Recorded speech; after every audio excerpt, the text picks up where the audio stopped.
Kita akan ke informasi terpopuler pertama, yaitu dari skandal orang terkaya di Asia.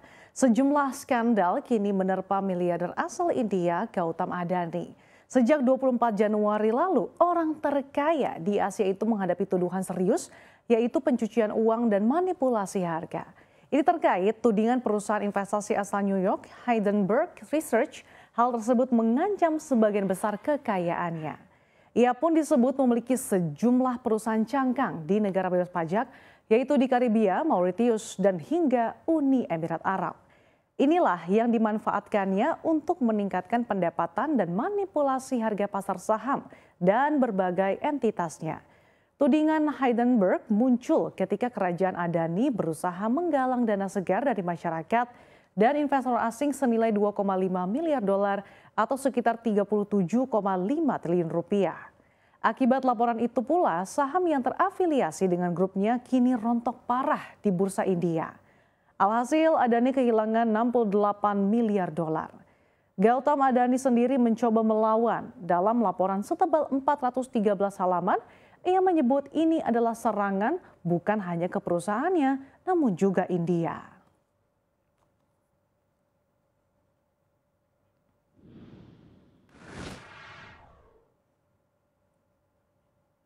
Kita ke informasi berikutnya. Kejadian mengejutkan terjadi ke Presiden Amerika Serikat Joe Biden. Rumahnya di Rehoboth, Delaware digeledah agen FBI. Penggeledahan ini dilakukan terkait skandal catatan rahasia pemerintah yang menjerat Biden akhir 2022 lalu. Catatan rahasia pemerintah itu ditemukan di rumah dan kantor mantan wakil Presiden Barack Obama tersebut pada Desember. Hal itu merupakan penemuan kedua setelah sebelumnya hal serupa ditemukan di November.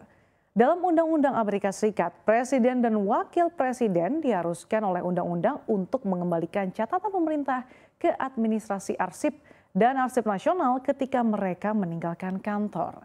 Sementara itu, 3 bulan lalu FBI juga menggerebek kediaman mantan Presiden Donald Trump di Florida yang juga menemukan ribuan catatan rahasia pemerintah.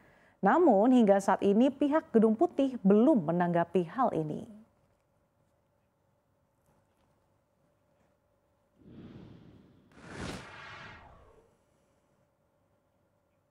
Kita ke informasi dari dalam negeri. Jaksa penuntut umum menuntut 1 tahun penjara kepada Setu yang merupakan tukang beca yang menjadi eksekutor pembobolan rekening BCA senilai ratusan juta rupiah milik Muin Zahri. Tuntutan itu dibacakan di Pengadilan Negeri Surabaya yang dibacakan JPU Diah Ratri Hapsari. Mendengar tuntutannya, terdakwa Setu pun membela diri dan mengaku hanyalah seorang tukang beca. Untuk diketahui, Setu adalah tukang beca yang membobol rekening 320 juta rupiah milik Muin Zahri atas permintaan Muhammad Toha. Dalam sidang pemeriksaan terdakwa sebelumnya, ia juga memohon ampun kepada majelis hakim karena mengaku menjadi korban dan telah ditipu oleh Toha.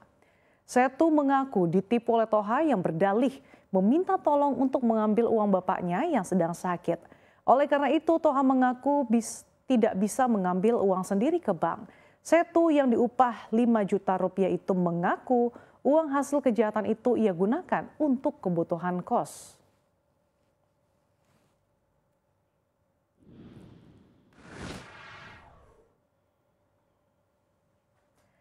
Kita ke informasi yang terakhir.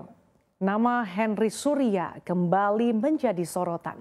Ia merupakan pemilik sekaligus tersangka Koperasi Simpan Pinjam atau KSP Indosurya. Lantas siapakah Henry Surya yang berani menipu 106 triliun rupiah dari 23.000 nasabah? Henry Surya bukan pemain baru di industri keuangan.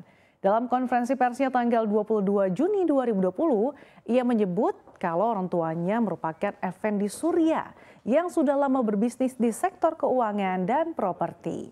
Dengan jaringan bisnis ayahnya itu sudah banyak, ia pun ingin mengikuti jejak orang tuanya. Untuk merealisasikannya, Hendra Surya akhirnya mendirikan perusahaan sendiri di sektor koperasi bernama Koperasi Simpan Pinjam Indosurya Cipta pada 27 September 2012. Namun mengacu pada laman resmi Kementerian Koperasi dan UKM, Koperasi Indosurya secara legal berdiri tanggal 5 November 2012.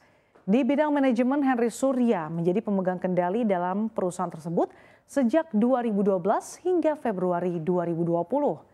Selama itu, Koperasi Simpan Pinjam Indosurya bekerja dengan cara menghimpun dana dari masyarakat dengan simpanan berjangka yang memberikan bunga mencapai 8% hingga 11%. Berbagai janji manis dilontarkan agar konsumen dalam menanamkan uang di perusahaan miliknya.